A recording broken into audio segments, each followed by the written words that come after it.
নির্বাচনে কোনো রোডম্যাপ বা সুনির্দিষ্ট সময়সীমা না থাকায় হতাশ বিএনপি।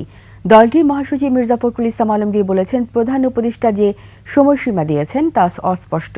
শুধু তাই নয়, প্রধান উপদেষ্টা প্রেস সচিব পরে যে বক্তব্য দিয়েছেন তা পরস্পর বিরোধী। নির্বাচন নিয়ে অন্তর্বর্তী সরকার যে সময় নিচ্ছে, বিএনপি এটি যৌক্তিক বলেও মনে করছে না। মাহিলা ইসলামের রিপোর্ট। বুধবার রাতে গুলশানে বিএনপি চেয়ারপারসনের কার্যালয়ে বৈঠক করেন দলের স্থায়ী কমিটির সদস্যসহ বিএনপির শীর্ষ নেতারা। বৈঠকের সিদ্ধান্ত জানাতে বিএনপির এই সংবাদ সম্মেলন।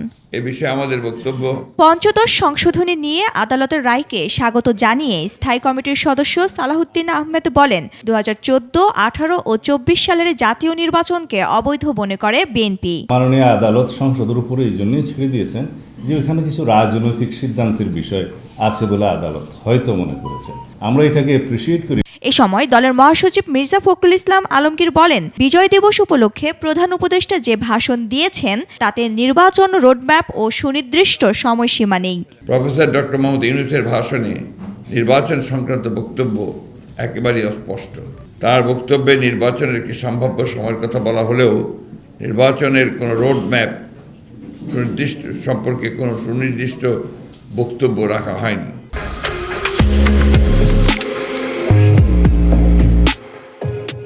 প্রধান উপদেষ্টার ভাষণ ও পরবর্তী প্রেস সচিবের বক্তব্য জনগণের মধ্যে আরও ধোঁয়াশা তৈরি করেছে। ডক্টর মোহাম্মদ ইউনূস নির্বাচনের সম্ভাব্য সময়সীমা 2025 সালের শেষ অথবা 2026 সালের প্রথম অংশ অনুষ্ঠানের কথা বলেন, যা একেবারেই অস্পষ্ট এবং নির্দিষ্ট সময়ের কোনো উল্লেখ নেই। অথচ তার প্রেস সচিব বলেন 2026 সালের জুন মাসের মধ্যে নির্বাচন অনুষ্ঠিত হবে, যা পরস্পর বিরোধী। সভা মনে করে এই ধরনের পরস্পর বিরোধী বক্তব্য আরও বিভ্রান্তি সৃষ্টি করবে। শারীরিকভাবে অসুস্থতার কারণে BNP chairperson Begum Khaleda Zia 21 December মুক্তিযোদ্ধা সমাবেশে যোগ দিতে পারবেন না। সে কারণে ওই সমাবেশ স্থগিত করেছে মুক্তিযোদ্ধা দল।